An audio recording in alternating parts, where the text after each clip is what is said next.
kita pada pagi hari ini, yang terambil dari 1 Raja-Raja pasal 16 ayat 12-13. Demikianlah Zimri memunahkan seluruh keluarga Baeha sesuai dengan firman Tuhan yang diucapkannya kepada Baesa dengan perantara Nabi Yehu.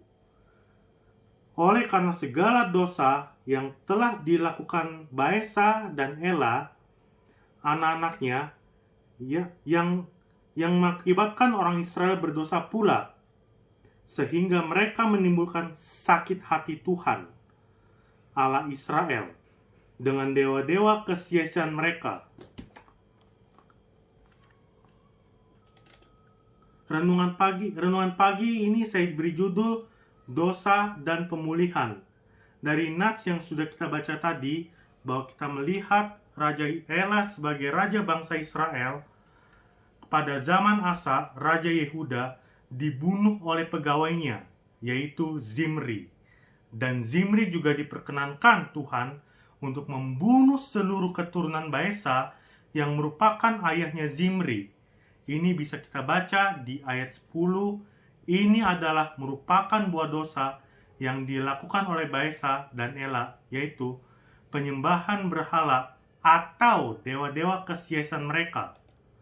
Saudaraku, Alkitab berkata, upah dosa ialah maut, tetapi karunia Allah ialah hidup yang kekal dalam Kristus Yesus, Tuhan kita.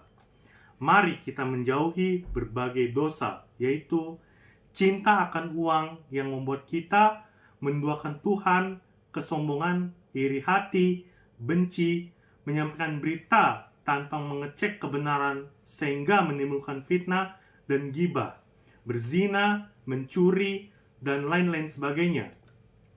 Beberapa akibat yang bisa kita alami sebagai buah dari dosa, yaitu yang pertama, penderitaan dan kemiskinan, di mana dosa di situ ada penderitaan dan kemiskinan.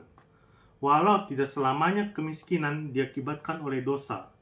Kadangkala seseorang itu miskin karena kesalahannya dalam mengambil keputusan, atau juga karena kemalasannya.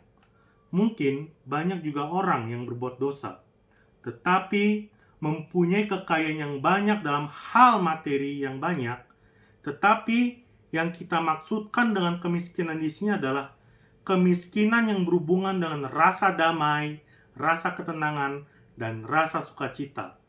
Orang yang berbuat dosa, walaupun harta yang melimpah, tetap saja hidupnya tidak damai, tidak tenang, dan tidak sukacita, sehingga akan mengalami penderitaan.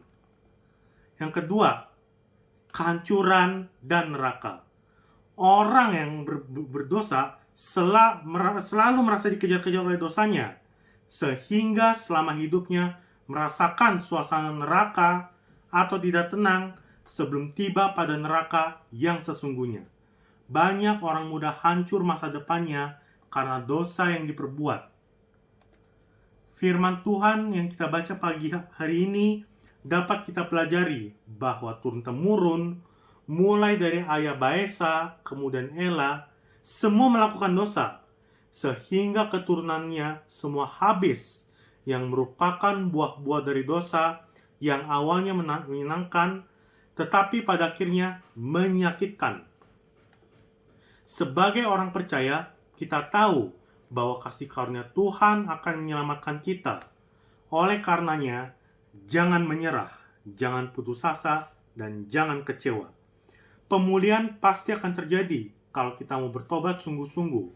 Saya mengajak kita untuk, yang pertama, bangkit, segera bertobat, dan berbalik. Ketika kita sadar bahwa kita telah melakukan dosa, kita jangan mengeraskan hati, kita harus segera bertobat, memohon ampun kepada Tuhan, dan berbalik melakukan hal-hal yang benar seturut dengan firman Tuhan. Kita memohon tuntunan Roh Kudus untuk membawa dalam pertobatan sejati. Yang kedua, tetaplah setia dengan Yesus. Tidak ada seorang pun yang dapat menolong kita di saat-saat menghadapi buah dari dosa kecuali Tuhan. Begitu juga tidak ada seorang pun yang dapat kita percayai selain Yesus di saat-saat kita tidak lagi dipercaya karena dosa yang kita lakukan. Tuhan sumber kekuatan pasti memampukan kita. Tuhan sanggup memulihkan kita dari orang yang berdosa menjadi orang yang berkenan kepada Tuhan. Terpujilah Tuhan. Amin. Mari kita berdoa. Allah Bapa yang baik, kami mengucap syukur atas permintaan-Mu dan kasih karunia-Mu. Kami sudah selesai melakukan ibadah perkuliahan ini. Tuhan